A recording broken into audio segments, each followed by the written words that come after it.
In this video, I'm going to be showing you how I added an outside outlet. I really wanted to run some heating pads this winter over to my doghouse, but I didn't have any sort of outside power source. So this job took me roughly an hour, and I put together the steps on how I did it. Now, the thing that makes these jobs quick and easy is I picked an outside location that's close to an inside outlet.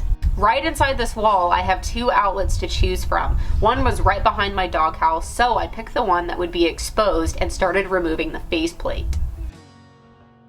Now I want to get a rough idea on where this outlet is going to fall outside.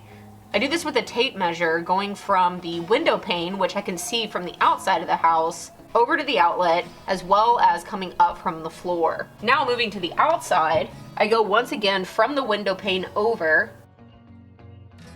Then I went to my sliding glass door, measured how big of a difference there is between the outside and the inside, which is 4 inches. Then I added that to the floor dimension from the inside. This gives me an approximate location on where the outlet will be located here on the outside. What I'm trying to avoid, since I have this shiplap overlapping siding, is I don't want to land on a seam. I want my outlet to be here on a flat surface. So just get an approximate, that way you have an idea on it if you need to make an adjustment or not. Now that I have the location figured out, I'm going to move back to the inside and completely remove the outlet. First checking to make sure the breaker is off. I have these tamper-proof ones where you can't stick them inside the slot. So if you have these, then go from one screw over to the other screw. If the light is on, then that means that it's hot. So then you just have to flip the breaker. While I was inside, I went ahead and pulled out that outlet because I am going to need access to the back of the box.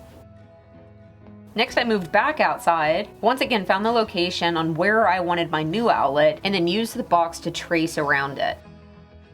I'm going to be using a spade bit, and I punched a hole in 2 different corners, and then used a sawzall in order to cut the perimeter of my trace. Now, I was careful here when I was punching these holes because I definitely have Romex somewhere in this area. So you'll see me stopping every little bit to check that there's not Romex right in that area. Same thing whenever I moved to the sawzall. I got a short enough blade that it wouldn't be going all the way back. Of course, you don't want a blade long enough that you're going to be hitting the drywall on the other side.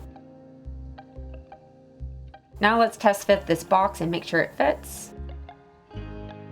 Now it's time to run Romex from the existing box over to this new one. And this box is roughly right here. And I need to bust out this bottom left tab. However, it's way too difficult of an angle for me to use my finger in order to punch it out. Now there's 2 different style of boxes. This one has a tab on the top and bottom of the little window that holds it in place. And this can be punched out from either side, the inside or the outside. However, there's other boxes that have more of a gate on them, and they can only be punched from the outside. Since I have the kind with the tabs, I'm moving to the inside to knock it out. However, if you had one with the gate, you would have to take out the existing box, open up this gate, and then put it back in. Now I can put a short length of Romex through this so that whenever I go back to the outside, I can work my hand in once again, grab a hold of it, and then pull it out. Let me thank this video sponsor real quick, which is Ariat. I'm born and raised in Texas, so I always knew Ariat as a high quality boot maker. And while I do have their boots in my closet, they are so much more than that. Ariat has been putting in a lot of effort into their workwear line built for women that is designed by women. If you've been following along, you'll already know that means pants that not only have functioning deep front pockets, but also side pockets that can carry extra tools needed for whatever job you're currently doing. They also have traditional work boots that definitely take the title as the most comfortable pair of work boots I've ever worn right out of the box. They also have a full lineup of button-up shirts that have some fabulous design engineering so that the shirt can move with you as you work instead of making you feel all constricted and tight.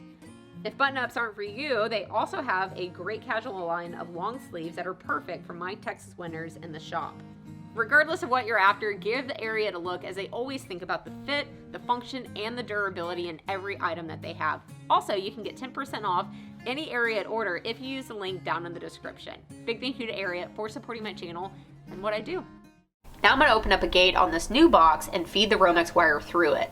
And note, if you're going to be installing an outside outlet, it needs to be a GFCI, or you need to have a GFCI somewhere in the circuit upstream to protect it. I didn't have one on mine, so that's why I chose a GFCI for the one that I installed. And note that these are wired slightly different, where they have a line and a load side. And in my case, since I'm going from another outlet, I'm going with the line side. Black still goes to gold and white still goes to silver. And then of course green goes to ground.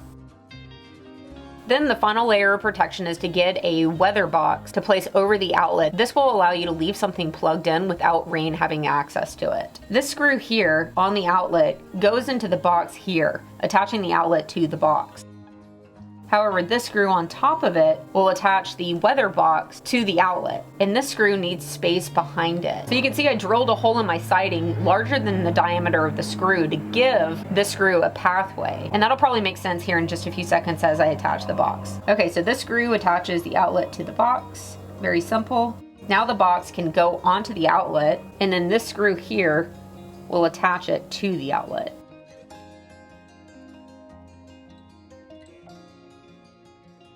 And just like that, I now have an outlet out here by my 2 dog houses. So I was able to pick up all my tools out here and then move everything to the inside to wrap up there. Okay, now on the inside, I'm gonna have 3 of every color. You might only have 2, depending on where your outlet is in its circuit. But since I'm gonna have 3, I'm gonna cut all of my wiring a little bit shorter so I don't have as many wires to cram into this small box. And then I'm also gonna be using some push connectors. These are really handy because instead of using wire nuts, you simply strip back the wiring and then put it into this connector. If you seat it all the way, then you won't be able to pull it back off.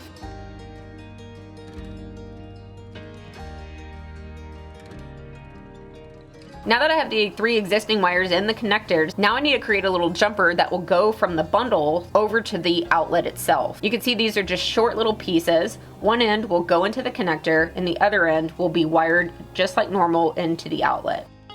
Now I'm going to shove all of these wires into its box and then reattach the outlet.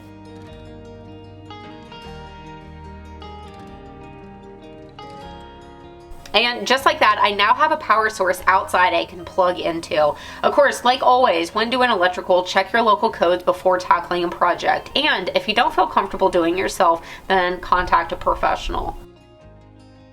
That's it for this one. I will see you on whatever I'm working on next, guys.